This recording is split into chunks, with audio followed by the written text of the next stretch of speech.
I'm being silly. You ever feel like you needed like more seasoning and you go and you get the seasoning and it doesn't come out all fluffy like it should, like that? Well, I discovered something today.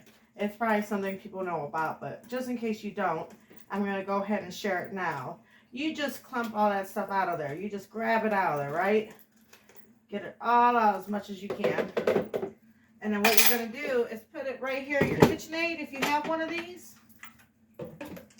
And I just discovered there's a backward one. So I'm just going to, I don't know what it means. I didn't read all the directions. How many of us do that, right? So,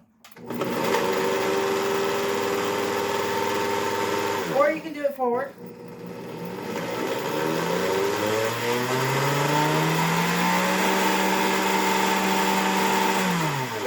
Seconds is all you need. Make sure you got the lid on or it's going to go all over the ceiling. That's not what happened before in the middle of remodeling.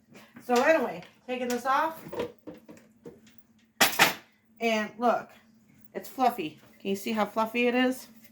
And you can just pour it back into your container.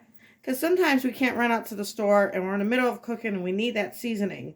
So just fluff your seasoning. You know, we did this in dentistry with alginate, the impression material, you know, the goop.